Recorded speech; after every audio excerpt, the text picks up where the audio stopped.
wabarakatuh. Wallazi asala rasulahu bil huda wad dinil haqq liyudhhirahu ala kulli wa kafa billahi syahida. Asyhadu alla ilaha illallah wahdahu la syarikalah wa asyhadu anna Muhammadan abduhu wa rasuluh la nabiyya ba'da.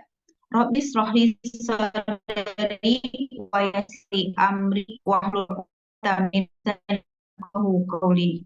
Amin. A'udzu billahi minasyaitonir rajim. Bismillahirrahmanirrahim. Ya ayyuhalladzina amanu dakhulu fis silmi kafah wa la tattabi'u khutuwatis syaiton. Innahu lakum aduwwum mubin. Shadaqallahul azim. Alhamdulillah, hari ini kita dipertemukan oleh Allah. Saya bertemu lagi dengan para muslimah, ya, ibu-ibu solihah yang ada di dakwah Proditi, ya Bu, Priority, ya. Ya, mudah-mudahan pertemuan hari ini mendapat berkah dari Allah dan alhamdulillah ini memang sudah yang ketiga kalinya, ya, saya bisa hadir di tengah ibu-ibu gitu, ya, para muslimah. Mudah-mudahan ini membuat kita semakin dekat dan membuat kita menjadi ukhuwah kita semakin dekat, dan nanti pada saat di yaumul hisab kita akan bisa memberikan saling memberikan syafaat insya Allah, ya. Dan mudah-mudahan kita menjadi orang-orang yang layak untuk menempati surganya Allah. Amin ya rabbal alamin. Kali ini saya akan membahas terkait dengan bagaimana gitu ya, 4 perkara yang dapat membinasakan agama, ya. Di sini kalau kita lihat hancurnya sebuah agama gitu ya, agama Anda atau agama kita, kata Syekh Abdul Qadir Jailani itu dipengaruhi oleh 4 hal, ya. Jadi ada 4 yang harus kita perhatikan membuat seseorang itu hancur agamanya, ya. Yang pertama, ini akan kita lihat, saya akan membahas satu-satu, ya. Yang pertama itu adalah tidak mengamalkan apa yang diketahui, ya. Itu yang pertama. Perkara yang pertama adalah ini menurut Syekh Abdul Qadir Jailani, tidak mengamalkan apa yang diketahui, ya. Jadi Allah Subhanahu wa taala telah mencela orang yang banyak tahu agama, bahkan banyak ngomong masalah agama, tetapi tidak melaksanakan apa yang dia ketahui dan sering dia omongkan. Ini bisa kita lihat di dalam Quran surat As-Saff ayat 3. A'udzubillahi minasyaitonirrajim. Bismillahirrahmanirrahim. Kabura maqtan indallahi an taqulu ma la taf'alun. Allah sampaikan di sini yang artinya itu sangatlah dibenci di sisi Allah jika kamu mengatakan apa-apa yang tidak kamu kerjakan, ya. Jadi artinya apa? Allah sangat mencela, sangat membenci orang gitu ya, yang dia itu mengatakan tetapi tidak dikerjakan gitu. Dia paham betul tentang agama gitu ya, menguasai lah ya kitab, apapun tahu gitu ya, hadis hafal, dalil Al-Quran, dalil dari Al-Quran, hadis hafal gitu ya, menguasai banyak ilmu, tetapi hanya sebatas ilmu saja gitu ya, hanya sebatas kepuasan intelektual. Itu yang harus kita hati-hati gitu ya. Jangan akhirnya kita terjebak kepada kepuasan intelektual. Kalau kepuasan intelektual itu artinya apa? Ditanyakan apapun, dia tahu menjawabnya. Apapun tahu gitu ya, hafal gitu, semuanya tahu. Tetapi ternyata apa yang diketahui itu tidak dilaksanakan, maka Allah mencela. Sesuai dengan apa yang Allah sampaikan di dalam surat As-Saff ayat 3 tadi yang sudah saya bacakan tadi gitu ya. Allah tuh sangat membenci, sangat besar kebencian di sisi Allah bagi yang mengatakan tapi dia tidak mengerjakannya, mala taf'alun, tidak mengerjakannya gitu. apa-apa yang sudah dia ketahui, ya. Itu harus hati-hati gitu ya. Sehingga pada saat kita memiliki ilmu sedikit saja gitu ya, kita akan berusaha semaksimal mungkin untuk melaksanakannya, ya, bukan menunggu banyak dulu tahu baru disampaikan, ya, baru dikerjakan gitu ya. Tetapi seharusnya apa yang sudah kita dapat, ya, maka kan dikatakan sampaikanlah walaupun hanya satu ayat, kan begitu ya. Nah, jadi artinya apa? Apapun yang kita tahu jangan dipendam sendiri gitu loh. Ya, apa yang sudah kita tahu tentang Islam itu seharusnya apa? Kita kerjakan sambil berproses, kemudian kita sampaikan begitu. Ya, sehingga ilmu itu menjadi amal jariah, menjadi berkah. Bukan hanya untuk kepuasan intelektual. Nanti misalnya apa? Lulusan, misalnya lulusan Kairo gitu ya, dapat gelar.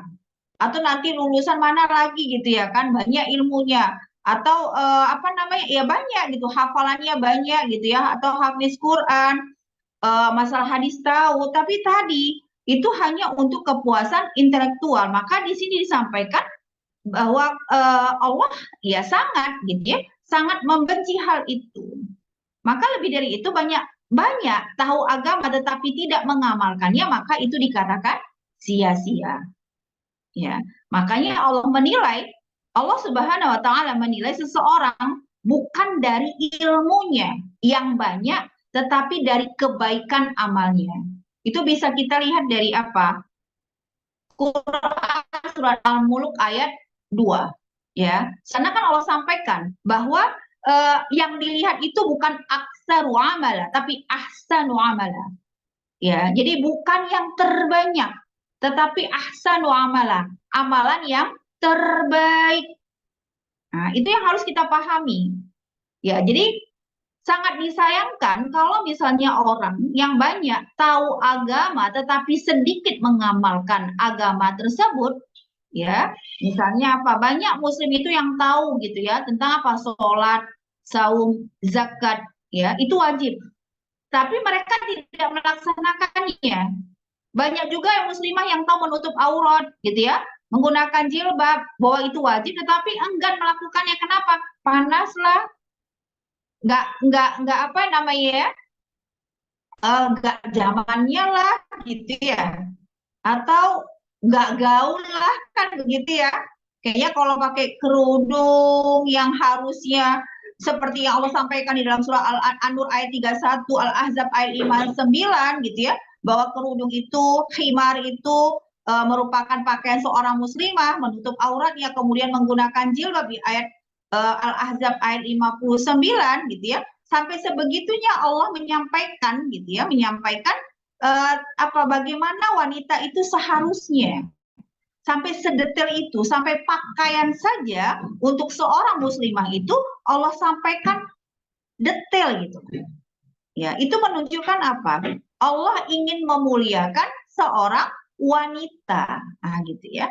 Jadi artinya apa? Ya tadi tidak hanya sebatas hafal, dalilnya hafal gitu ya kan, bahwa itu adalah wajib hukumnya gitu, atau tadi itu perkara wajib bagi seorang wanita menutup aurat, atau masalah sholat gitu ya, atau masalah zakat, haji, atau masalah mengemban dakwah itu wajib, menuntut ilmu itu wajib, tetapi tadi ya hanya sebatas tahu saja, bukan untuk dipahami, kan berbeda ya. Kalau hanya sebatas tahu itu ilmu, ya, hanya sebatas transfer ilmu, taklim. Tetapi kalau paham itu beda. Kalau memahami artinya apa?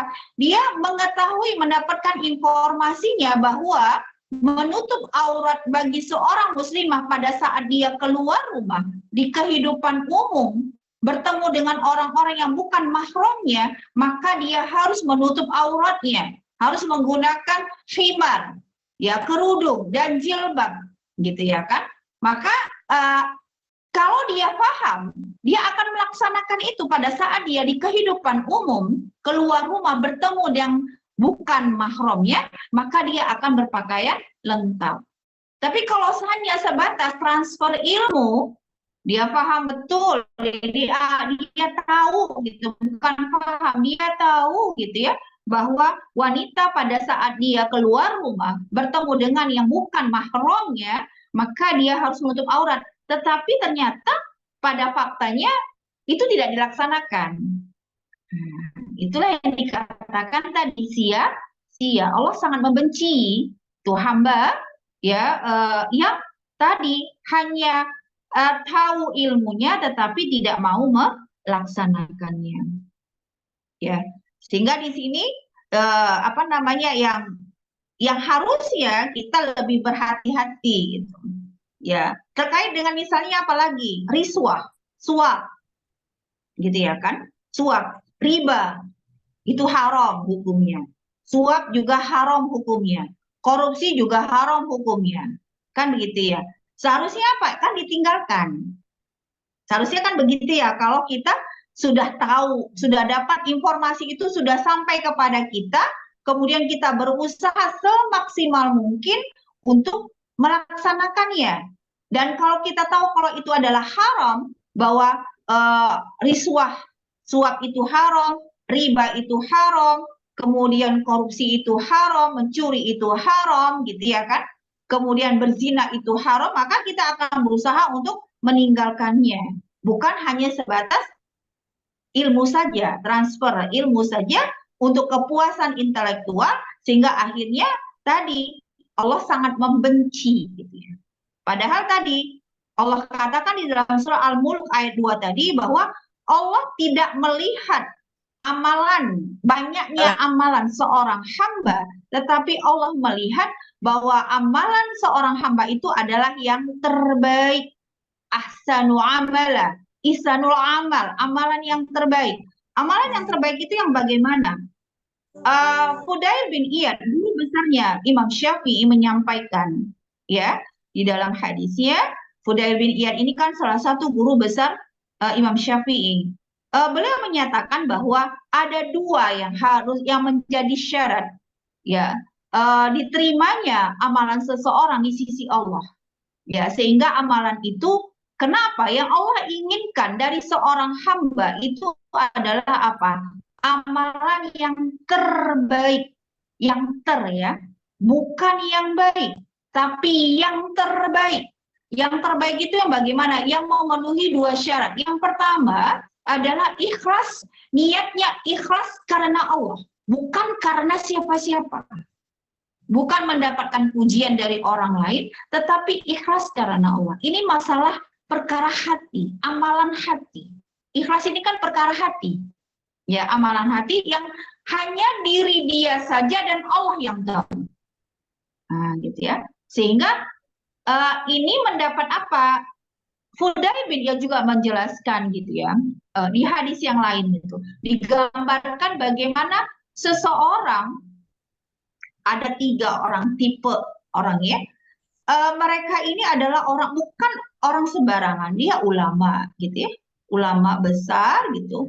Apa seorang soli di pandangan manusia itu soli gitu ya, tetapi di mata Allah ternyata tidak ada apa-apanya. Kenapa? Ya tadi mereka ini gitu ya kan, digambarkan ini perkara yang pertama tadi ya, bahwa amalan yang terbaik itu harus dipenuhi. Yang pertama syaratnya adalah niatnya ikhlas. Saya ingin mencontohkan di dalam suatu hadis digambarkan bagaimana gitu ya, seseorang yang dia itu di mata manusia dikenal dia mati syahid, seorang pahlawan, mati syahid di medan perang, ya, membela agamanya Allah. Tetapi ternyata ya perkara hati tadi ya, ikhlas niatnya tadi, perkara apa namanya amalan hati ini kan hanya dirinya dan Allah saja yang tahu.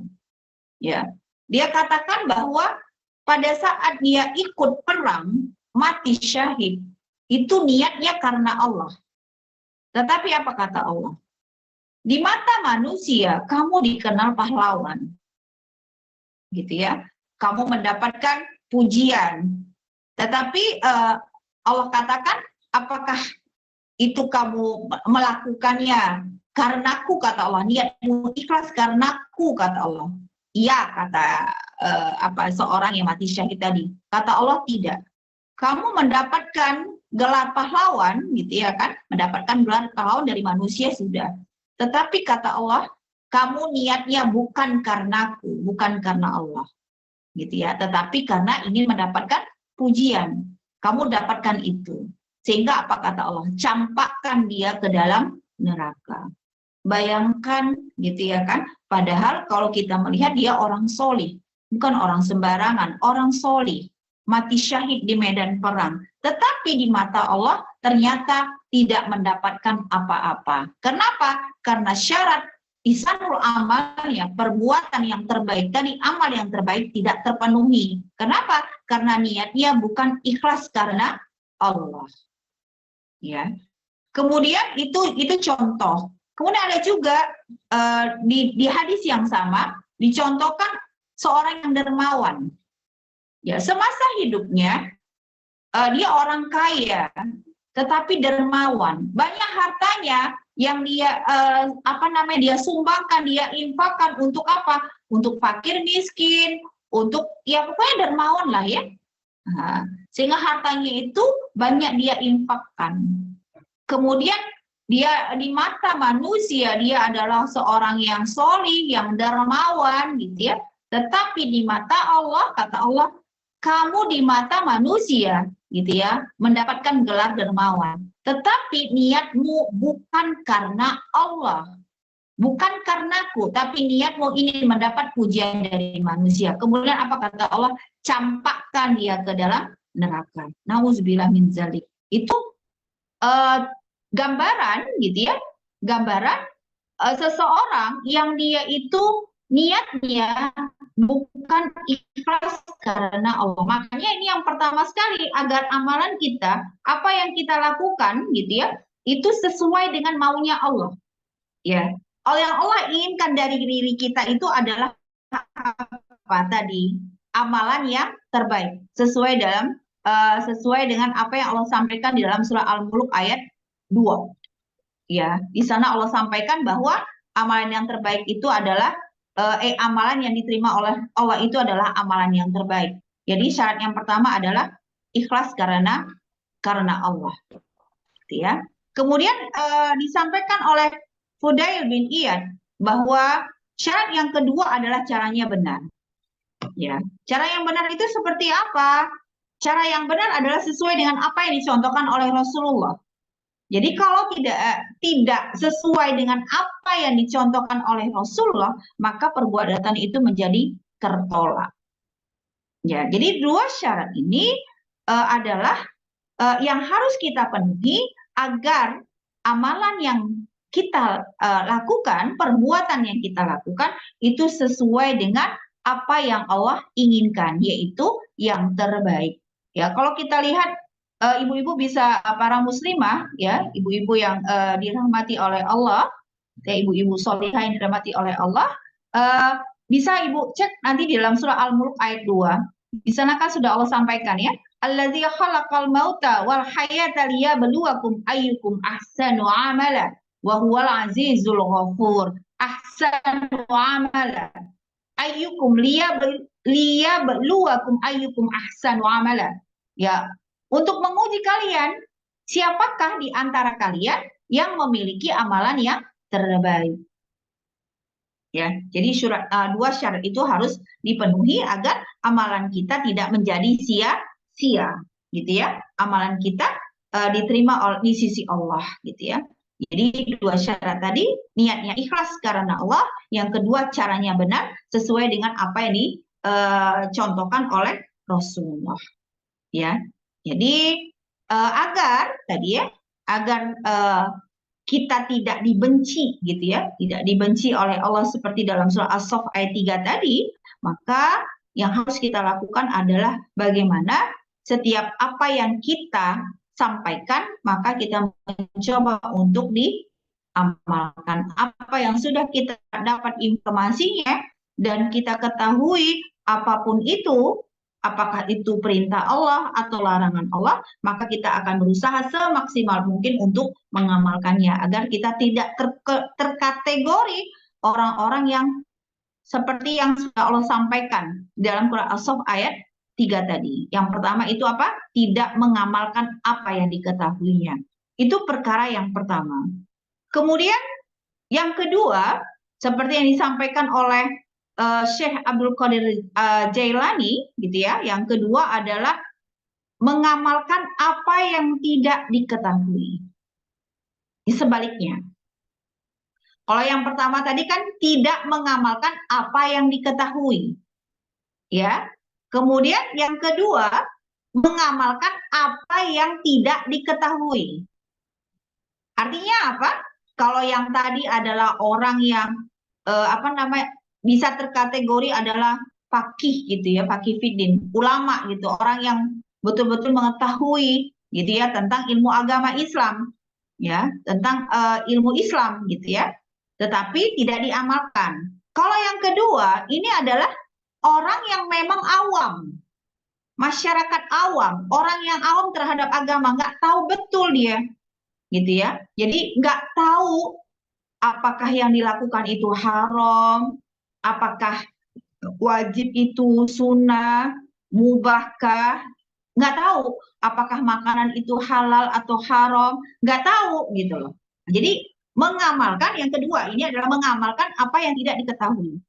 Banyak kita jumpai gitu ya orang-orang yang memang dia awam betul gitu ya dengan ilmu Islam, sehingga banyak gitu ya perbuatan atau amal yang dilakukannya itu menyimpang dari Islam. Kenapa? Ketidaktahuannya.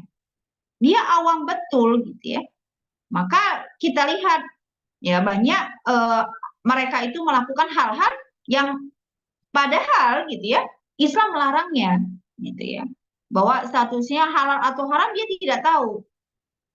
Banyak kita lihat ya kaum muslim dia mengaku dirinya muslim gitu ya. Tapi apa? Terlibat kepada apa? Bisnis yang itu bisnis saham atau bisnis yang dia itu berkaitan dengan riba. Nah, gitu ya. Atau melakukan transaksi kredit lewat lembaga leasing tadi lah. Ya, hal-hal yang leasing, riba gitu ya kan, kemudian koperasi, asuransi gitu ya. Banyak terlibat hal-hal seperti itu. Sehingga apa? Ayat tadi mengamalkan apa yang tidak diketahuinya. Ya, semua itu mereka lakukan kenapa? Ya bisa jadi mereka tidak tahu keharamannya, atau bisa jadi memang mereka ya nggak mencari tahu gitu ya. Jadi nggak tahu ini ya mereka merasa bahwa ya ini sah-sah saja gitu. Apa masalahnya begitu ya?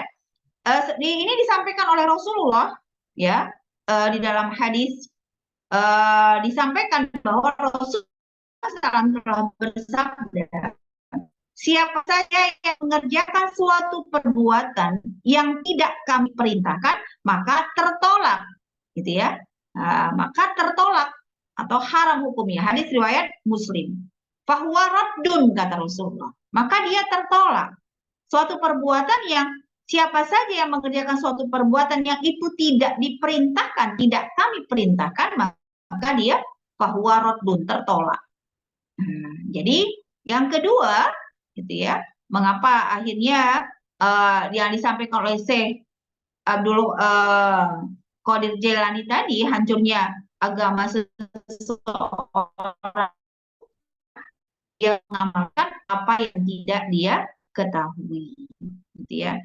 Kita lihat juga kenapa sih masih banyak gitu ya umat Islam ini suka pakai sajen, atau mereka untuk sampai ya kepada ingin menyampaikan rasa syukurnya kepada Allah itu melalui perantara gurunya misalnya atau ke kuburan gitu loh. Masih seperti itu gitu ya. Nah, itu kan bisa jadi tadi termasuk kategori yang kedua, mengamalkan apa yang tidak diketahui, masih percaya yang seperti itu gitu loh.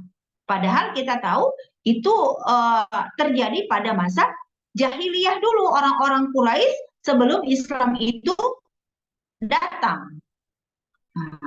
Maka mereka kan mengundi nasib gitu ya kan, dukun, nah seperti itu. Masih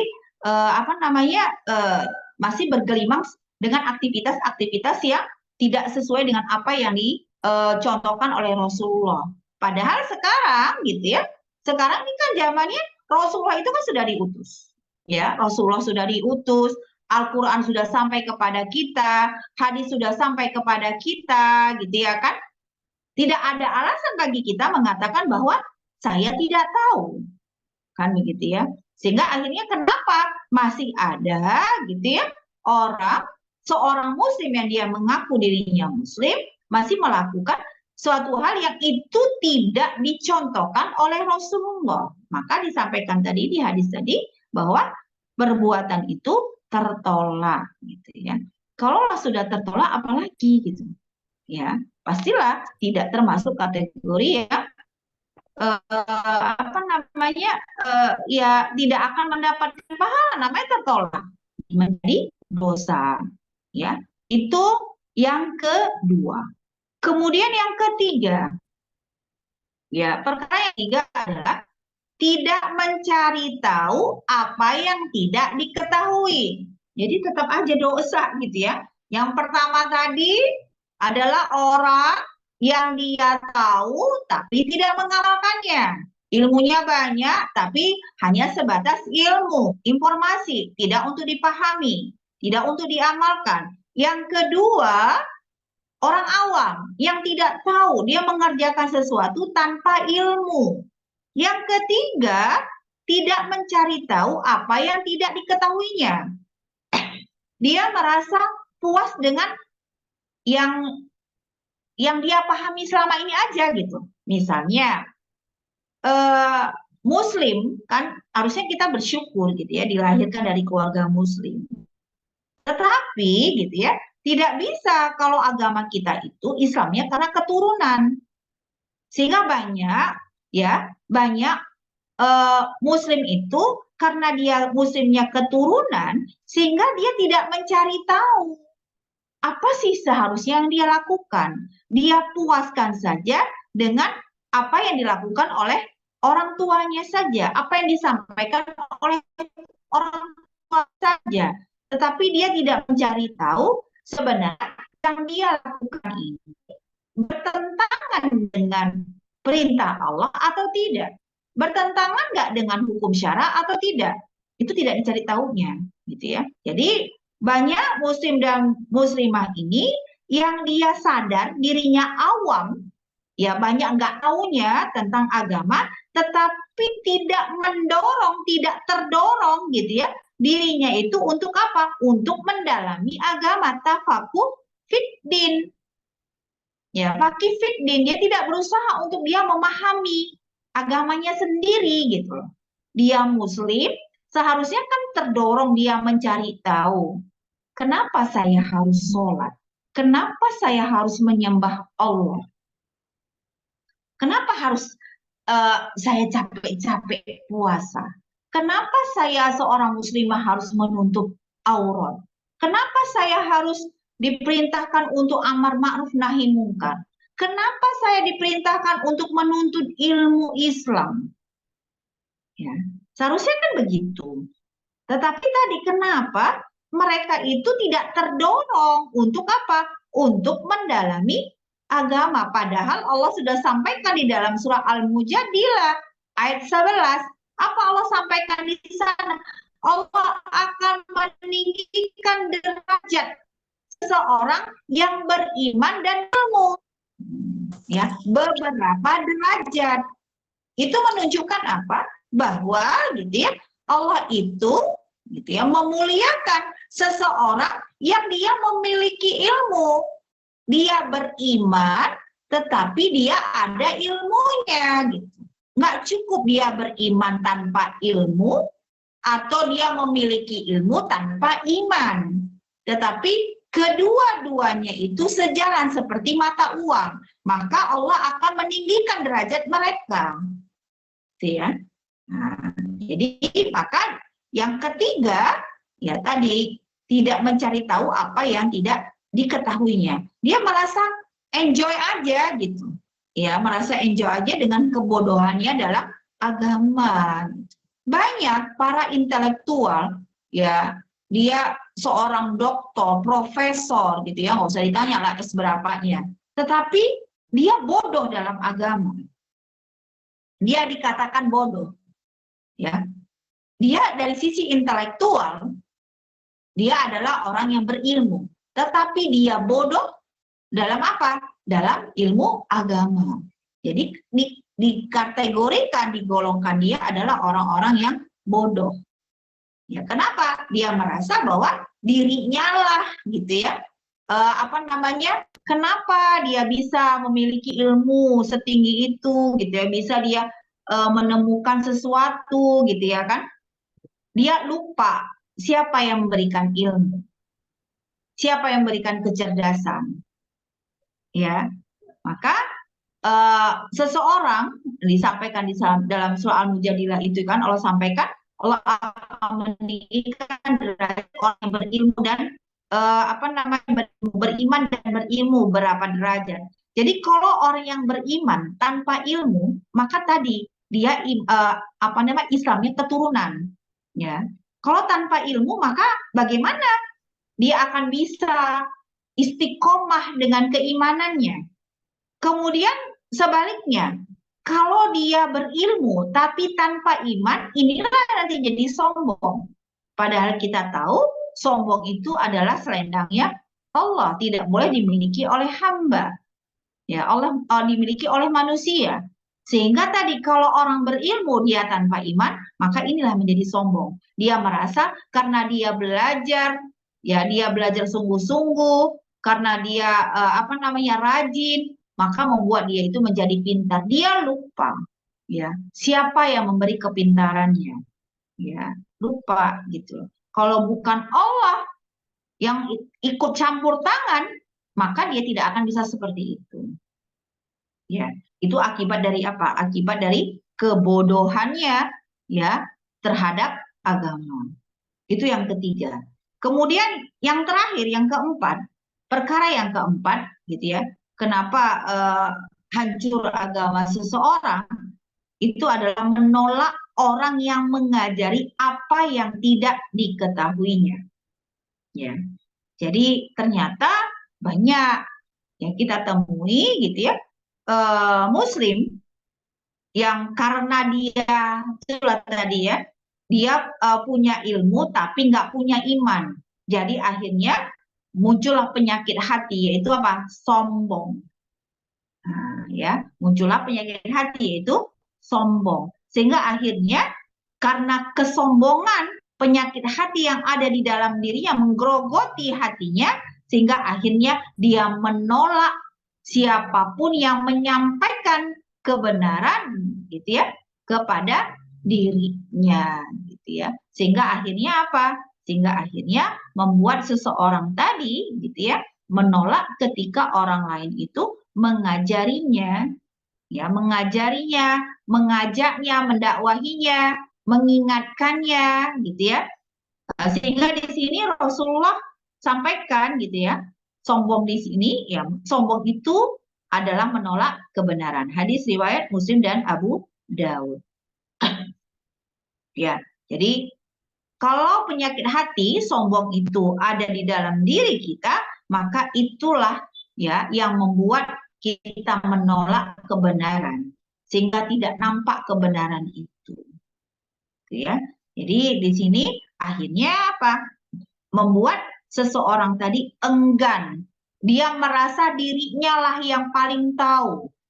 Penyakit merasa ini yang lebih repot. Kalau di dalam diri kita ada ya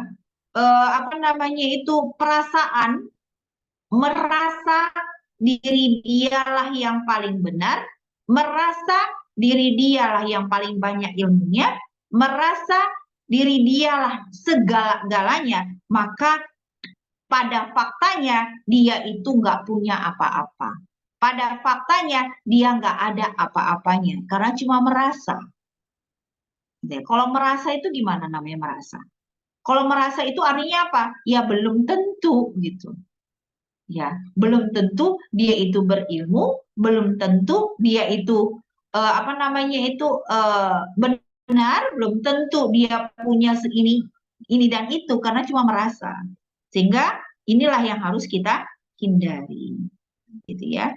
Kalaulah misalnya, apalagi gitu ya kan, apalagi yang mengingatkan, yang mengajaknya itu, gitu ya, mengajak untuk memahami Islam itu lebih mudah.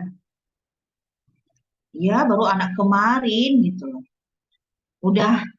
Udah berani menyampaikan ini dan itu. Nah, itu biasanya begitu tuh kalau orang-orang yang sudah merasa dirinya itu banyak makan asam dan garam gitu ya. Udah banyak asam dan garam itu jadinya apa ya? Asin asam gitu ya. Jadi masakan apa itu ya, Bu? Ya, jadi seperti itu. Sehingga akhirnya apa? Ya, akhirnya ya menolak gitu ya. Untuk apa? Untuk eh, menerima kebenaran tadi gitu. Sehingga akhirnya mereka merendahkan orang lain. Karena merasa diri dialah segala-galanya. Nah, sehingga mereka akan melihat status, oh dia ini orang apa gitu. Oh enggak siapa-siapanya. Ya, jadi sok kali menyampaikan ini dan itu, nah, gitu. Padahal kita tidak pernah boleh meremehkan orang lain, kan? Tidak boleh pernah merendahkan orang lain. Walaupun itu yang menyampaikan adalah anak kecil, gitu ya. Ilmu yang dia sampaikan, gitu ya, eh, mengingatkan orang tua, misalnya anaknya, gitu ya, mengingatkan orang tuanya, harusnya apa? Bersyukur, gitu ya. Anaknya itu sudah pandai mengamar ma'rufi orang tuanya. Jangan dianggap, kamu anak kecil tahu apa sih? Itu namanya meremehkan, gitu ya. Kenapa? Ilmu itu bisa kita dapatkan dari siapapun, ya. Nggak memandang status sosial, nggak memandang tua dan muda, nggak memandang dia lulusan apa, ya. Selama dia yang disampaikannya itu adalah kebaikan, selama yang disampaikannya itu adalah aturan yang berasal dari Allah dan Rasul-Nya, maka seharusnya kita menerimanya dengan lapang dada. Ya, kenapa? Karena kan manusia ini, ya kita sebagai manusia ini kan selalu apa ya, cepat lupanya dan tempat hilaf.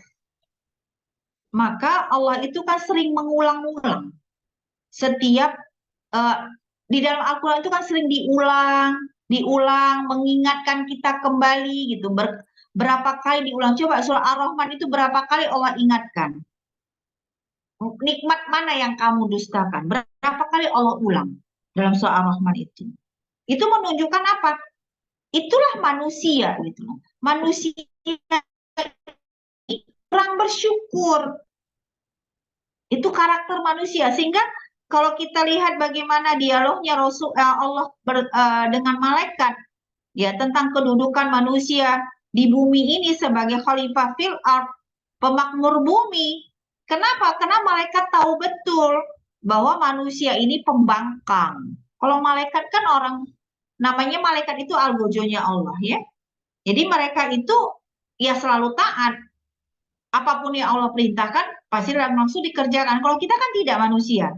Allah perintahkan A, belum tentu kita langsung kerjakan A. Kan? Pasti banyak ngeyelnya. Yang ini, alasan itu kan begitu. Makanya kenapa Allah sampaikan, ya kalau kita lihat di surah Ali Imran ayat 101 sampai 110. Semuanya itu adalah perintah untuk apa? Untuk amar ma'ruf nahi mungkar. Ya, aktivitas dakwah. Karena emang manusia itu harus diingatkan gitu loh. Harus diamar ma'rufi.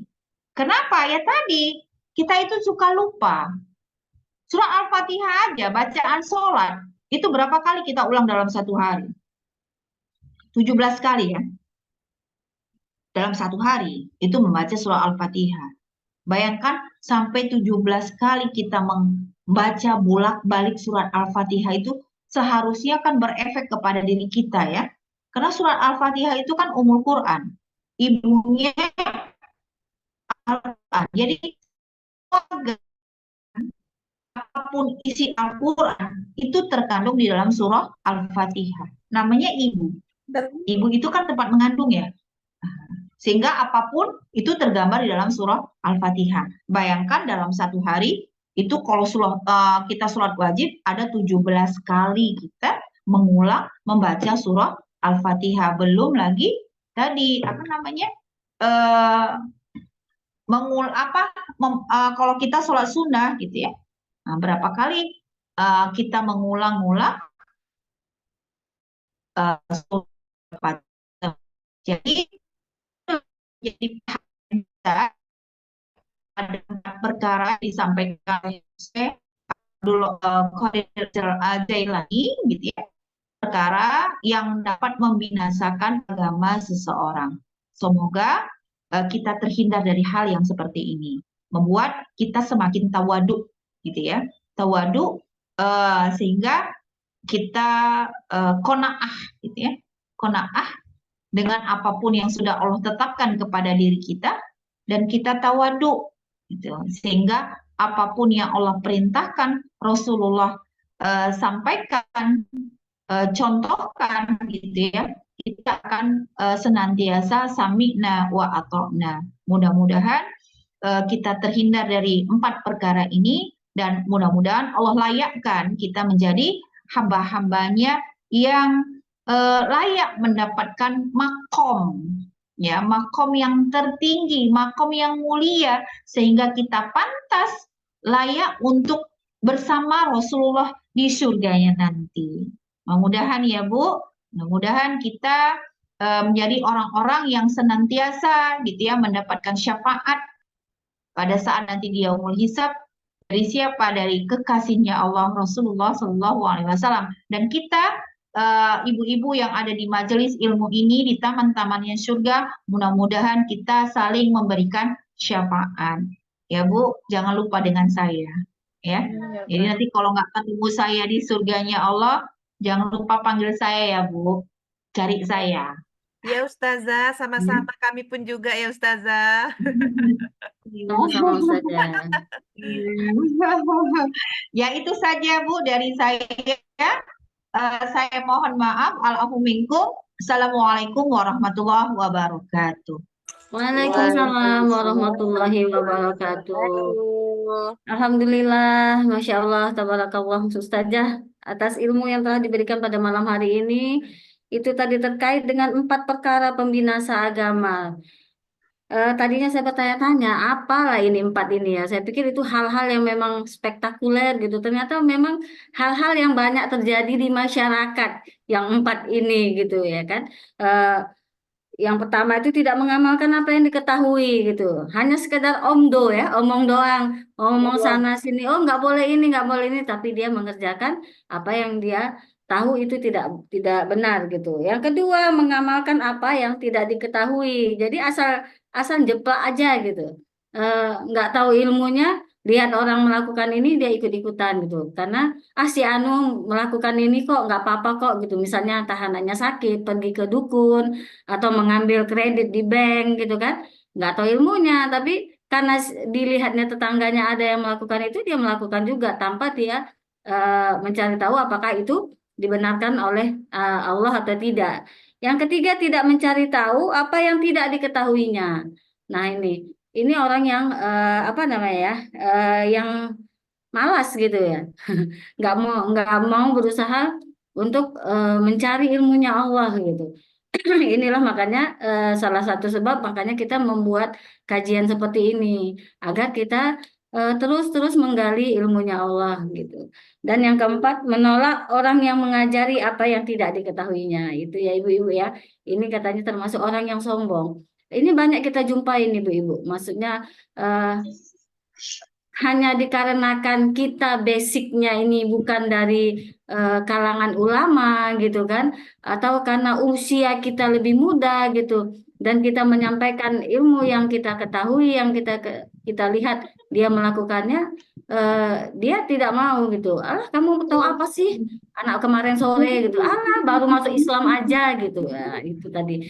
Ya mungkin di sini muncul beberapa pertanyaan di benak ibu-ibu atau ada yang ingin didiskusikan. Tafadhol ibu-ibu boleh raise hand atau menuliskan pertanyaannya di kolom chat. Silakan ibu-ibu, boleh.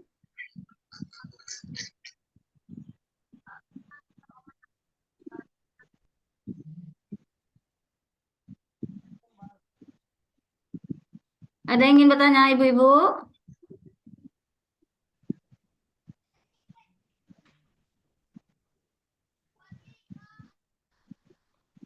Kalau tidak Bu Ade nanya ibu-ibunya. Boleh ya, MC-nya duluan bertanya gitu. Ya, bolehlah Ustazah. Eh, saya yang duluan membuka ini pertanyaan. Oh itu ada Bu Terkait, Ririn. Bu Ade itu ada Bu Ririn. oh ya, Assalamualaikum, Waalaikumsalam. Tafadhol Bu Ririn. Ustazah. Ini kan kebetulan kan di bulan Rajab. Nah, di kantor itu kan pada puasa gitu kan. Jadi saya tanya, puasa apa? Saya bilang gitu kan. Puasa Rajab. Terus kan saya pernah lihat di YouTube kajian dari Ustadz Hadi Hidayat kan bahwa yang namanya puasa Rajab itu kan tidak sahih. Kan gitu kan saja.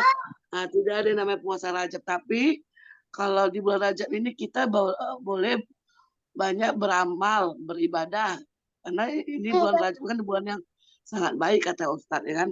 Nah, sekarang saya gini Ustazah, saya kadang ingin menjelaskan kepada teman-teman yang mengatakan itu puasa Rajab itu, tapi saya kadang takut salah gitu Ustazah. Apa yang harus kita lakukan Ustazah? Iya, Tafadhol Ustazah, Ini boleh langsung dijawab aja ya, sembari kita menunggu pertanyaan berikutnya. ya, makasih Bu Ade. Tadi dari Ibu siapa ya? Ibu Lupa saya, Bu Ririn. Ririn ya? Ayo Iya. Ustazah, Iya. Ririn. Terima kasih Ibu untuk ya. Ya, pertanyaannya bagus. Itu sebenarnya sering ya, Bu, sering dialami gitu ya, Iya, kepada kita yang memang begini. Eh, Apa namanya ya? Kita ingin mengamar ma'rufi gitu ya kan, karena kita sebenarnya sudah tahu ilmunya. Kan Ibu tadi ya, Ibu mendengarkan dari Ustadz Hadi Hidayat iya, bahwa baik yang Ustazah. namanya bulan Rajab itu tidak ada puasa khusus. Iya, Ya, terus tadi teman ibu ada yang melaksanakannya kan gitu iya, ya. iya Ibu Ustazah ya. kan ya cara menyampaikannya ya kayaknya nanti. Nah, jadi gini Bu, sebetulnya gini, kita itu jangan apa ya, jangan merasa diri bahwa saya kan nggak punya ilmunya. Nanti kalau saya sampaikan dia begini pula. Itulah yang menghambat kita, membuat kita tidak jadi menyampaikan gitu loh Bu, tidak mengamar ma'rufi karena tadi belum apa-apa kita sudah gini, nanti ditolaknya, nanti katanya sok tahu, nanti begitu Bu. Itu yang menghambat kita untuk menyampaikan kebaikan padahal kita tahu, kita udah punya ilmunya nih, kan gitu ya. Kalau kita punya ilmunya kan harusnya kita sampaikan, kan gitu ya. Jadi ibu sampaikan saja gitu loh. Karena saya udah tahu, saya sampaikan ini gitu loh. Mudah-mudahan kita bisa sharing nih gitu ya, bahwa Ustadz ini menyampaikan nggak ada dalil khusus gitu. Itu masih dalam perdebatan gitu ya, bahwa di bulan Rajab itu nggak ada puasa khusus gitu. Ibu sampaikan aja. Insya Allah Bu. Jadi awalnya ibu doa dulu, berdoa, minta sama Allah, ya Allah mudahkan lisan saya. Saya ini nggak punya tujuan apa-apa, hanya ingin kebaikan saja. Mudah-mudahan teman saya ini mau menerimanya. Gitu Bu, Ibu berdoa dulu, sebutkan namanya Bu. Insya Allah Ustazah, iya. gitu ya. Syukur Kalau nggak Ustazah. disampaikan malah nanti ibunya jadi gimana? Iya, jadi nanti malah kan pasti nggak enak gitu ya kan. Saya tahu, tapi mau nyampaikan gimana ya, gitu ya kan Bu. Malah jadi kitanya gelisah kan gitu ya. Karena Ya, memang Ustazah. saya pun memahaminya begitu, Bu. Yang namanya bulan Rajab itu memang tidak ada puasa khusus, gitu Ya, ya. Kenapa? Karena bulan Rajab itu kan bulan haram. Dari 12 bulan yang Allah sampaikan di dalam Al-Quran bahwa ada 12 bulan dan 4 bulan itu adalah bulan haram. Bulan haram itu apa? Bulan suci. Bukan diharamkan, tapi bulan suci. Di mana 4 bulan suci aktivitas tidak boleh ada aktivitas ini Bu, perang. Itu sebenarnya nggak boleh di bulan haram itu ada perang, pembunuhan itu nggak dibolehkan. Maka karena bulan haram itu adalah di hadisnya disampaikan bulan Rajab itu adalah syahrullah, bulannya Allah. Sedangkan bulan Sya'ban itu syahri kata Rasulullah, bulanku. Sedangkan Ramadan itu adalah bulan umatku. Nah, makanya bulan Rajab itu karena dikatakan dia adalah bulannya Allah, syahrullah, maka dia diutamakan. Banyak keutamaan di sana. Ya, karena dia salah satu dari 4 bulan, kan bulan haram itu ada 4, Bu. Ada Zulqa'dah, ada Zulhijjah, ada Muharram, dan Rajab. Nah, jadi 4 bulan ini itu adalah bulan haram. Artinya di bulan haram ini kita harus menghindari diri dari hal-hal yang mendatangkan kemaksiatan. Jadi menghindarkan diri dari perbuatan dosa. Kenapa? Di bulan-bulan haram Allah itu melipat gandakan kebaikan. Jadi kebaikan apapun yang kita lakukan di bulan haram itu mendapatkan lipat ganda. Nah, jadi kebaikannya dilipat gandakan. Kalau kita melaksanakan dosa, melakukan kemaksiatan, maka Allah lipat gandakan. Nah, itu Ibu sampaikan gitu ke teman Ibu gitu loh. Jadi ya apa sajalah, mau berinfak, mau berzikir, menghatamkan Al-Quran, mau saum, apapun lah. Aktivitas itu adalah kebaikan insya Allah. Ya, di bulan Rajab ini karena dia salah satu bulan haram, maka akan Allah lipat gandakan. Itu, Bu. Ya, syukur saja. Syukur Ustazah. Ya. Gimana Bu Ririn, sudah Ya, ini apa, Bu? jelas Sama-sama, penjelasan insya dari Allah. Ustazah? Bu Ade. Alhamdulillah. Ya. Masih ditunggu pertanyaan berikutnya, Ibu-ibu. Apakah ada yang ingin bertanya? Saya, Bu Ade. Ya, tafadhol Ya. Bu Pri. Jadi Ustazah, ini karena nggak ada yang nanya ini ya Ustazah. Nah, jadi begini Ustazah, tadi kan ada hadis Nabi yang mengatakan kesombongan adalah menolak kebenaran dan merendahkan manusia. Jadi agar kita tidak Ya. terkena yang namanya sombong atau takabur ya Ustazah ya. Nah, takabur. Nah, jadi Ya. perbedaan ujuk itu takabur juga Ustazah. Ujuk itu apa? Nah, jadi Ya. maksudnya gini, Ya, ujuk bagaimana? itu, Nah, kan itu beti ya Ustazah ya, beda tipis itu. Nah, agar kita tidak atau ria ya Ustazah, itulah satu paket lah itu Ustazah ya. Nah, agar kita ya. tidak terkena dengan penyakit-penyakit yang diharamkan Allah itu, nah bagaimana Ustazah agar hati kita ini agar selalu bersih, terhindar dari penyakit-penyakit yang seperti itu Ustazah. Mungkin itu saja. Ya. Gini ya, Bu. Insya Allah ya. Bismillahirrahmanirrahim. Tadi kan pertanyaan dari Bu Tri ya. Oh, karena nggak ada yang bertanya kata Bu Tri. Ya. Jadi perkara terkait dengan penyakit hati. Ya inilah Bu ya. Kalau amalan hati itu tadi kan saya sampaikan perkara ikhlas gitu ya kan. Itu kan amalan hati. Kemudian penyakit hati, inilah Bu. Penyakit yang memang tidak sulit gitu loh Bu. Ya. Kalau kita sakit demam ada obatnya ya Bu.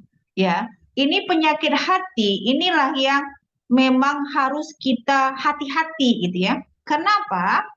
Karena dia menyusupnya itu sangat halus gitu, Bu. Ya. hanya diri kita dan Allah saja yang tahu. Seton itu mudah sekali Bu memasukkannya. Padahal tadi awalnya bisa jadi nih ya Bu. Misalnya begini, pada saat kita ingin berkurban, ya kan nggak semua orang mau bisa berkurban ya Bu. Berkurban. Itu kan berkurban tuh biasanya di apa ya Bu, diumumkan ya. Nama ini, ibu ini, keluarganya ini berkurban. Awalnya niatnya itu ikhlas loh Bu, karena Allah. Nggak ada niat macam-macam gitu loh. Tapi tadilah itu ya, syaitan ini kan luar biasa ya Bu.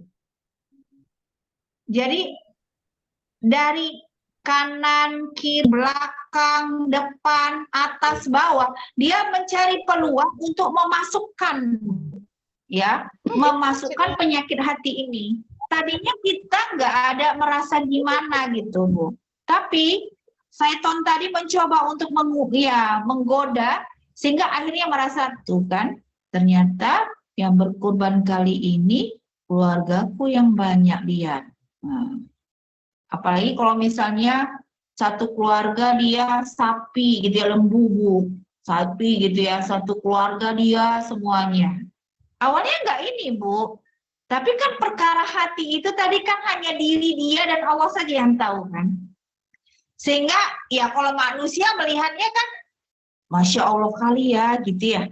Masya Allah kali gitu ya, bisa berkorban satu keluarga gitu ya. Siapa yang tahu di dalam hatinya Bu, kan gitu ya.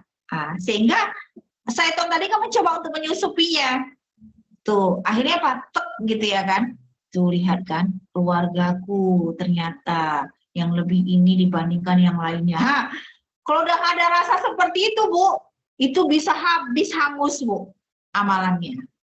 Sehingga gimana cara kita, kan tadi Bu Tri jawabnya bertanya kan, gimana sih gitu ya cara kita agar kita terhindar dari penyakit hati ya. Maka apa yang harus kita lakukan Bu? Yang harus kita lakukan adalah kita harus selalu berada mensuasanakan Bu. Pertama sekali yang kita suasanakan adalah bagaimana keluarga kita itu selalu disuasanakan dengan suasana keimanan. Kemudian bagaimana agar diri kita selalu dalam suasana keimanan. Jadi kita selalu berada di majelis ilmu, di taman-taman surga. Kenapa? Majelis ilmu itu adalah taman surga yang ada di dunia. Kalau kita sering menghadiri taman-taman surga, Bu, kita akan bertemu dengan orang-orang solih. Ya. Karena yang hadir ke taman surga itu, Bu, bukan orang sembarangan. Karena untuk hadir ke taman surga, ke majelis ilmu itu ternyata nggak semua orang mau loh, Bu. Ya. Makanya kita harus memaksakan diri kita punya tekad yang kuat agar diri kita ini selalu berteman dengan orang-orang yang solih, berkumpul dengan orang-orang yang solih, berada di taman surga, di majelis-majelis ilmu. Kenapa? Orang solih itu tempatnya di majelis ilmu. Maka Rasulullah sampaikan di dalam hadis, pada saat kita kalau berteman, carilah teman, memilih teman tuh harus memilih, Bu. Tidak boleh kita berteman dengan siapa saja. Carilah teman yang membawa kamu ke surganya Allah. Jadi teman tuh harus dipilih. Ya, jadi jadikanlah healing kita, Bu. Healing kita itu ke taman surga. Bukan berarti Ibu nggak boleh healing-healing ke pantai, ke gunung, Perapat, ke Sabang, misal ke Aceh. Bukan Bu, bukan nggak boleh. Tapi tadi porsinya, porsinya Bu. Kalau misalnya kita bisa healing itu ke pantai, membuat kita semakin dekat kepada Allah, silakan. Tetapi kalau healing kita ke pantai, ke pengajian, ke gunung, Kemana lagi ya Bu? Healing itu kemana aja sih? Ke mall mau, udah itu mah bukan healing Bu. Kalau ke mall banyak kali maksiat yang dapat di sana Bu. Udah belanja aja, bukan healing ke sana. Belanja, selesai pulang. Ya kan Bu? Kalau lama-lama di sana Bu, banyak kali nanti ininya. Maka healing kita tadi, kalau ternyata kita pergi ke gunung, ke pantai ini membuat kita itu semakin jauh dari Allah, maka nggak usah. Ya, lebih baik nggak usah Bu. Kenapa tadi? Dosa kita aja udah banyak Bu.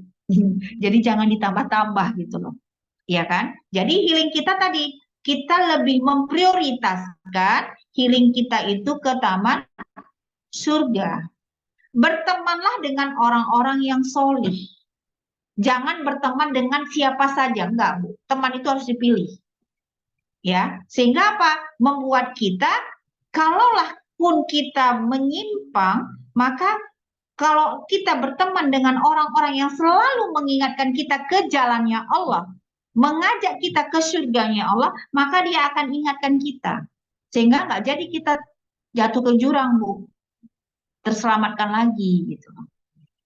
Nah, sehingga tadi kalaulah healing kita itu selalu menghadiri majelis ilmu, berteman dengan orang-orang solih, kita selalu haus dengan ilmu, maka membuat diri kita itu akan apa ya Bu?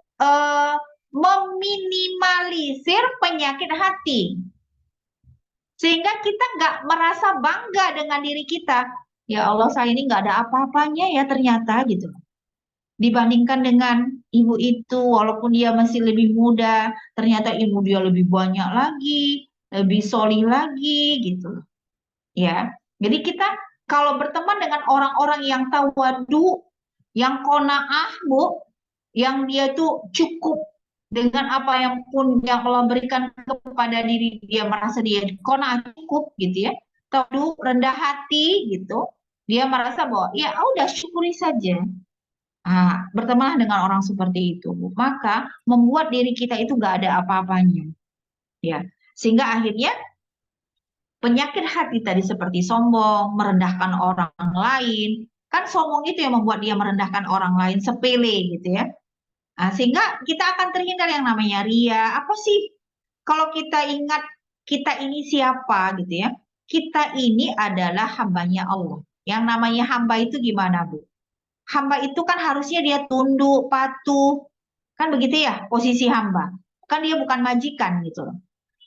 Artinya apa? Ya, kalau dia menyadari itu, kita menyadari bahwa diri kita ini hambanya Allah, maka kita tidak akan pernah mengambil selendangnya Allah. Sombong itu kan selendangnya Allah.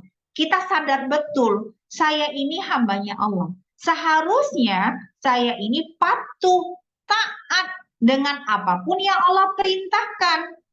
Bukan membangkang gitu loh. Bukan menolak. Bukan merasa diri dialah segalanya. Kalau kita sadar bahwa kita ini nggak siapa-siapa kalau bukan adanya, kalau bukan campur tangan Allah, kita ini bukan siapa-siapa, Bu.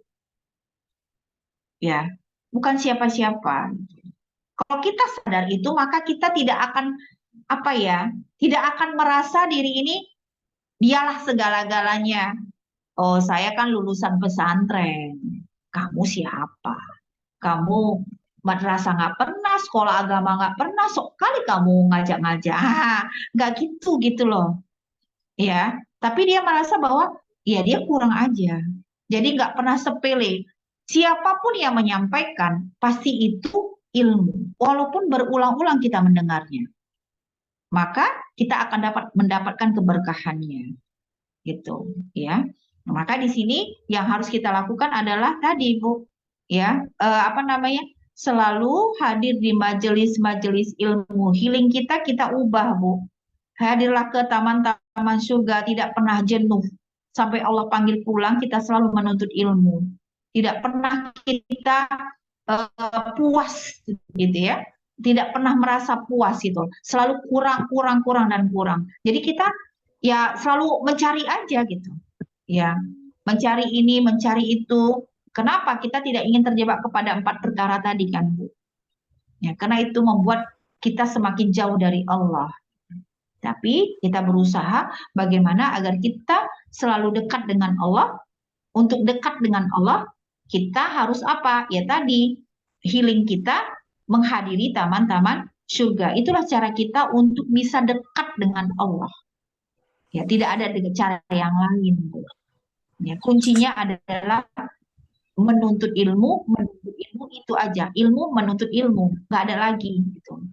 Ya, karena itu adalah fardu ain yang nggak bisa diwakilkan dengan siapapun.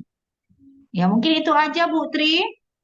Iya, Ustazah. Artinya ini sengaja pertanyaan ini juga untuk kita-kita. Mudah-mudahan ibu-ibu yang hadir tetap istiqomah. Di minggu depan jangan nggak hadir ya, Bu ya. Insya Allah. Oke, sama ada Bu Ati Rizka. Iya, udah cukup jelas ya Bu Tri ya. Ibu-ibu yang lain kira-kira masih ada yang ingin ditanyakan Bu? Sudah. Kayaknya belum ada. Mungkin dari saya pertanyaan penutup ini ya, karena waktunya juga sudah hampir di penghujung waktu kita. Ustazah Afwan, Assalamualaikum warahmatullahi wabarakatuh.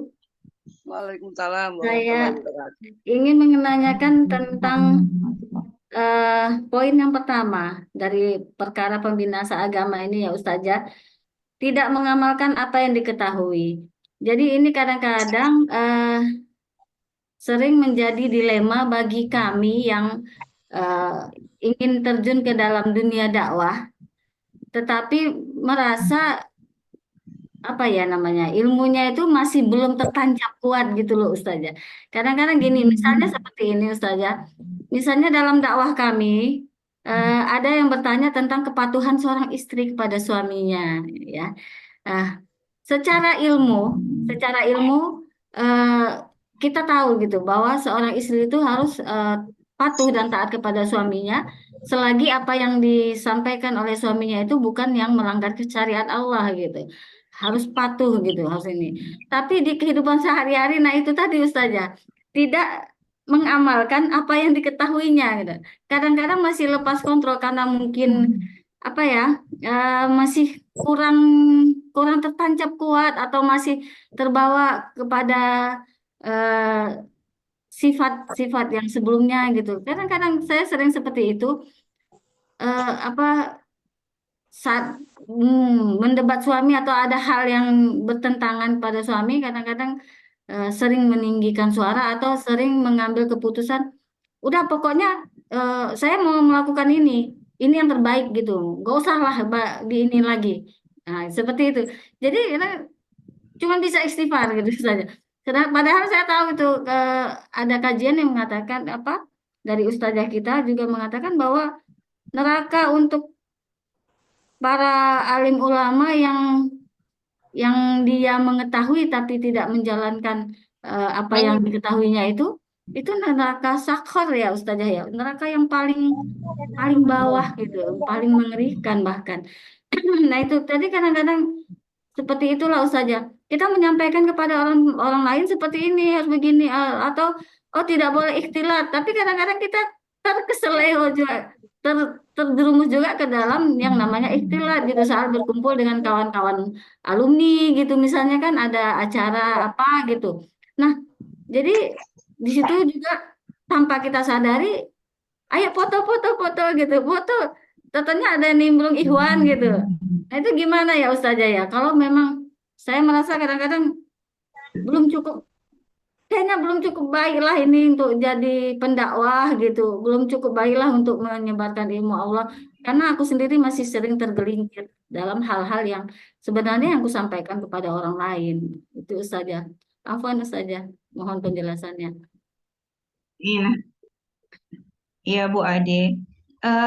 Sebenarnya begini ya Bu, saya pun bukan orang yang sempurna ya. Kita ini manusia ya kan Bu. Al-Fakir ini juga orang yang memang dalam proses belajar gitu ya. Tetapi tadi Bu, seperti yang Bu Ade sampaikan gitu ya, pada saat kita memiliki pemahaman Islam, kemudian ada perintah Allah untuk menyampaikan, maka yang harus kita lakukan itu adalah sampaikan. Walaupun kita belum, Bu. Maksudnya kita lagi berproses gitu ya.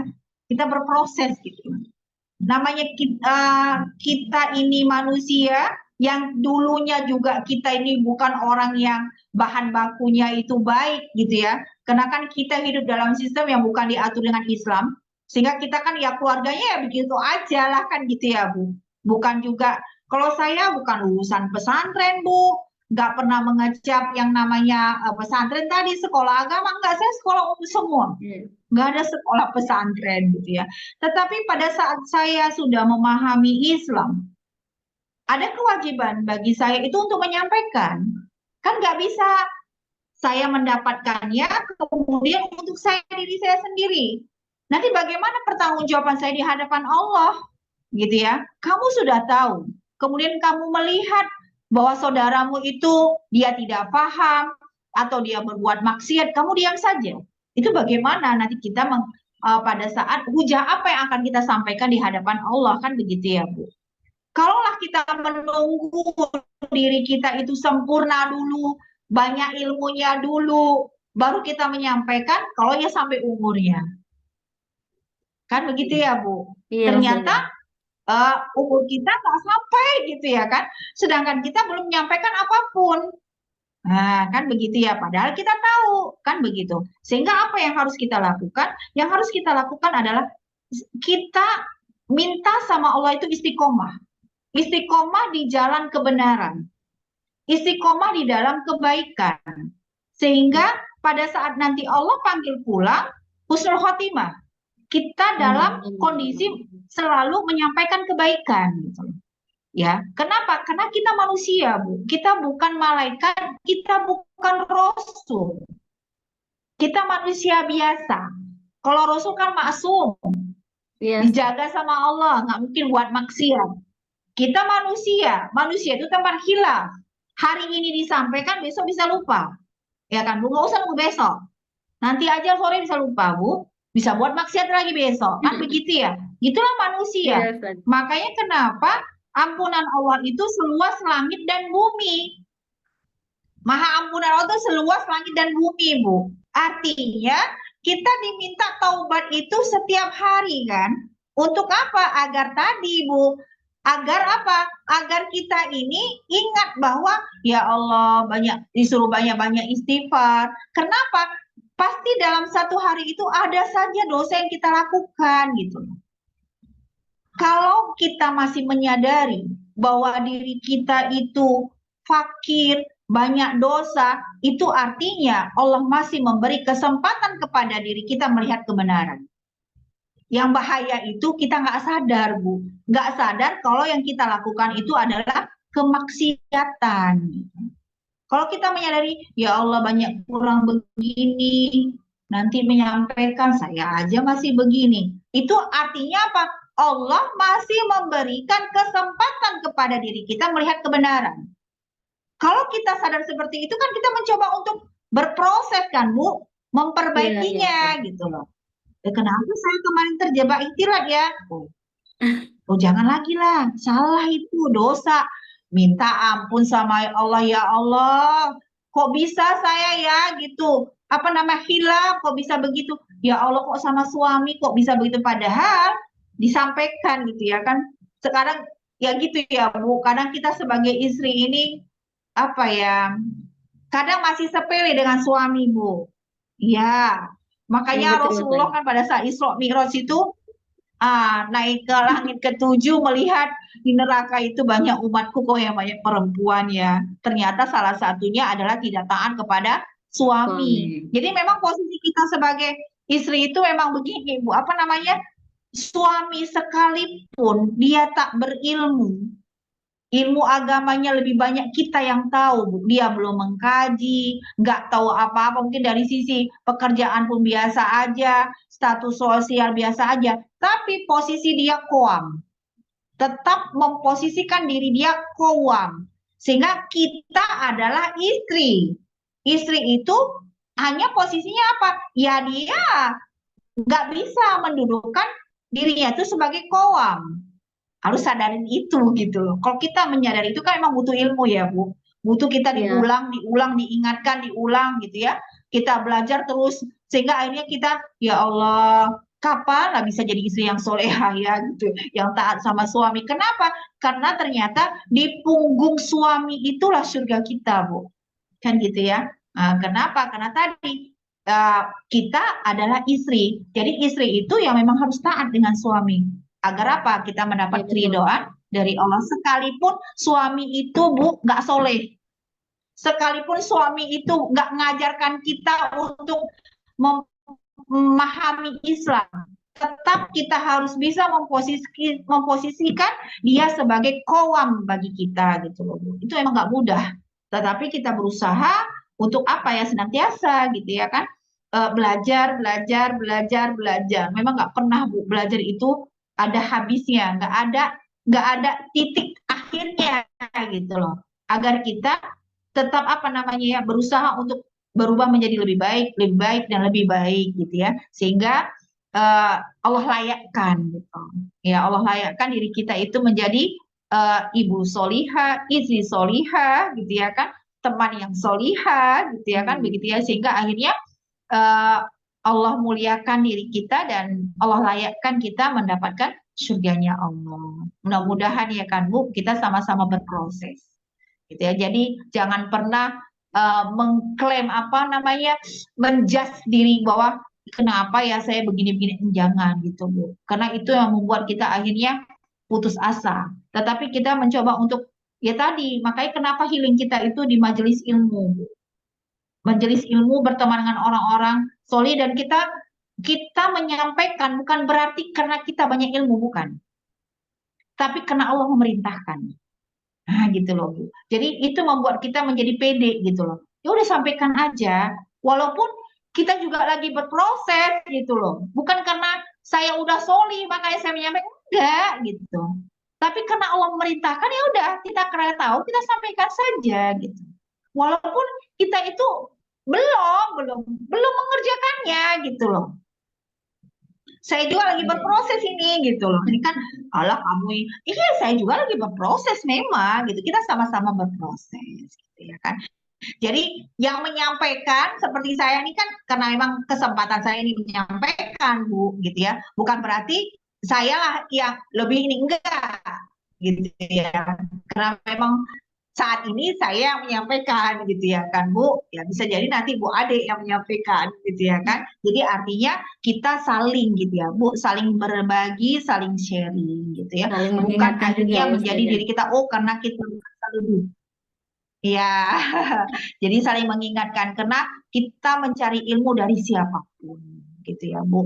Sekalipun dia itu bukan siapa-siapa, bukan ulama, bukan siapa-siapa, tetapi selama kebaikan itu yang dia sampaikan, maka kita ambil saja. Jadi kita berupaya untuk menjadi orang yang selalu berpikir husnuzon gitu, Bu, dengan orang, ya Iya. kan? Jadi ya ini berproses gitu ya. Saya pun berusaha untuk selalu memposisikan orang itu ya berpikir baik aja lah gitu, positive thinking ya kan, husnuzon, sehingga akhirnya kita itu nyaman itu ya Iya. kan, Bu. Nggak ada merasa diri itu menjadi merasa lebih, merasa yang bagaimana, enggak gitu ya kan. Jadi dari siapapun gitu ya, siapapun dia gitu loh. Ya, sekalipun dia itu tidak sekolah, Iya. tetapi selama kebaikan yang dia sampaikan maka harus kita ambil gitu. Ya mungkin itu Iya, aja syukur ya, Bu. Kita jazakallah khair sama-sama Ustazah, sangat ini. apalah, Yang penting tetap ini ya Ustazah, ya saling istiqomah dan mengingatkan. harus tetap menyadari uh, kesalahan. Ya, kadang-kadang itu tadi Ustazah. Di usia saya ini kan banyak teman-teman yang bermenantu, punya menantu, ya kan. Kita diundang ke walimahan, sedangkan walimahannya itu dia tidak terpisah antara ikhwan dan akhwat. Ya namanya jumpa kawan SMA gitu saja kan heboh gitu ya kan. Ya, ujung-ujung kita lagi duduk lagi, ya foto-foto foto foto apa? Lihat ya Allah bergabung sama yang ikhwannya juga gitu. Jadi nah, kadang-kadang apa namanya dari diri sendiri, ya Allah yang ku sampaikan keluar itu jangan ikhtilat, tapi ternyata aku sendiri nggak menghindari ikhtilat itu gitu. Kadang seperti itu ada rasa rasa apa gitu. Eh, dalam berdakwah kadang kita materinya yang lain, tapi kita kan nggak bisa membatasi pertanyaan orang eh, tentang apa gitu. Kadang-kadang ya udah itu tentang bagaimana eh, kepada suami, kepada anak. Padahal kita sendiri ini sadar ini, aku sendiri belum bisa loh menahan apa namanya yang patuh, yang ini, yang mendidik anak yang secara sempurna gitu ya kan Ustazah. Tapi sok-sok menyampaikan ya memang ilmunya tahu harus harus begini harus begitu gitu kita sampaikan ke orang tapi dalam hati ya Allah aku aja sering alpa gitu sering lupa gitu bahwa harus seperti itu yang seharusnya yang seperti yang kita sampaikan tapi yang penting harus tahu kesalahan ya Ustazah ya harus Iya, menyadari kesalahan dan tetap minta ampun. iya. Alhamdulillah kalau itu Bu, gitu ya. Iya, alhamdulillah kalau kita masih sadar, tandanya Allah masih sayang Bu. Ya, jadi tetap saja tetap semangat, gitu ya. Kita tetap semangat menyampaikan kebenaran, walaupun kita masih dalam proses, gitu ya kan. Sehingga ya kita berusaha, gitu ya kan Bu. Memang nggak mudah, tapi insya Allah bisa, ya kan Bu. Bersama-sama kita bisa semuanya. Iya Ustazah. Syukran jazakillah khairan Ustazah atas ilmu dan pencerahannya, Oh semangat, iya, motivasinya pada malam hari ini. Mungkin sama-sama Ibu. pertanyaan saya ini seperti yang saya katakan tadi adalah pertanyaan penutup karena waktu kita juga sudah eh, cukup larut malam. Eh, dan untuk penutup saja mungkin boleh kita berdoa bersama Ustazah. Eh, kita doa bersama Ya, kepada ya, Ustazah Bu. sebelum kita menutup kajian kita. Ya, Ibu-ibu ya kita berdoa ya bersama-sama.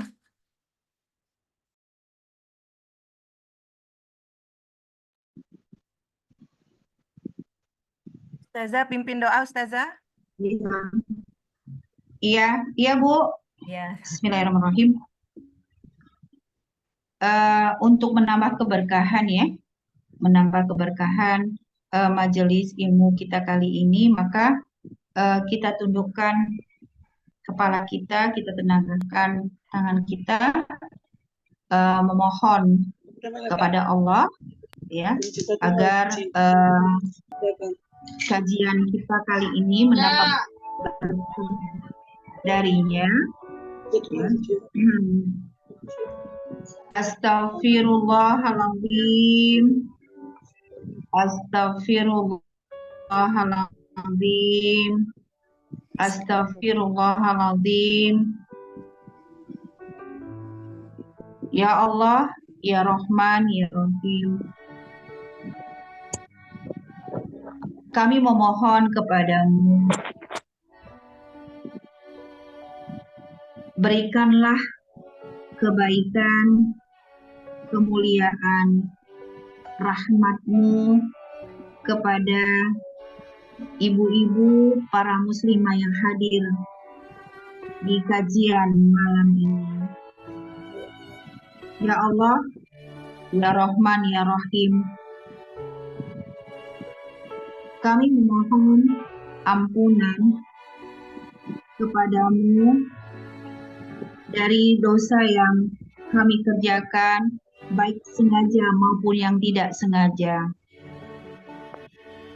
Ya Ghafar, ya Allah, ya Rabbana, ampunilah dosa kedua orang tua kami, dosa suami kami, dosa anak-anak kami, dosa muslimin dan muslimat dimanapun mereka berada. Ya Rozak, ya Ghani, ya Mu'min. Engkaulah yang maha kaya, maha pemberi rizki. Maka limpahkanlah rizki kepada kami dengan rizki yang halal dan thayyibah. Ya Allah, ya Rahman, kami memohon kepadamu, berikanlah keistiqomahan kepada kami, agar kami senantiasa berada di jalan-Mu, istiqomah dalam kebaikan, sampai Engkau panggil pulang dalam keadaan husnul khotimah. Ya Allah, ya Rahman, ya Rahim, hanya kepadamu lah kami mohon pertolongan, hanya kepadamu lah kami minta ampunan. Dengan pertolongan-Mu, maka Engkau layakkanlah kami untuk menduduki kedudukan yang tinggi, kedudukan yang mulia di sisi-Mu sebagai hamba-Mu yang bertakwa. Ya Allah, ya Rahman, ya Rahim, tolonglah kami agar kami senantiasa tetap istiqomah, taat kepadamu ya Allah, taat kepada Rasul-Mu, dan taat kepada suami kami. Ya Allah, ya Rahman, ya Rahim, berikanlah kami anak, keturunan, generasi yang senantiasa membela agama-Mu, yang senantiasa mengemban apa yang menjadi perintah-Mu, yaitu mengemban dakwah, menyampaikan Islam ke siapa saja ya yang Engkau perintahkan. Ya Allah, ya Rahman, ya Rahim, hanya Engkaulah tujuan kami, hanya Engkaulah yang maha mengetahui apa yang ada di dalam hati kami. Semoga kami termasuk orang-orang yang Engkau pilih. Semoga kami yang hadir di kajian ini termasuk orang-orang yang Engkau layakkan memasuki surga Firdaus-Mu bersama Rasul-Mu. Rabbana atina fid dunya hasanah wa fil akhirati hasanah wa qina adzabannar. Walhamdulillahirabbil alamin. Al-afu minkum. Assalamualaikum warahmatullahi wabarakatuh. Waalaikumsalam. Waalaikumsalam warahmatullahi wabarakatuh. Syukur Ustazah. Syukran Ustazah. Ibu ya, kajian kita pada malam hari ini bersama Ustazah Mira. Insya Allah bulan depan kalau ada waktu dan kesempatan, Ustazah Mira boleh ya kami undang kembali Ustazah. Insya Allah Bu, mudah-mudahan ada waktu, kesempatan, ya dikasih sehat-sehat kita semuanya Amin. Bu. Sehat-sehat Ustazah juga. Semoga Ustazah dan keluarga terus sehat-sehat agar dapat terus menebar ilmu Allah, ilmu agamanya Allah gitu kepada kami yang fakir ilmu ini. Ustazah. Syukran jazakillah khair Ustazah. Baiklah ibu-ibu untuk memberkahi mendapat keberkahan dari ilmu kita pada malam hari ini, kita tutup kajian kita dengan istighfar 3 kali dan doa kafaratul majlis serta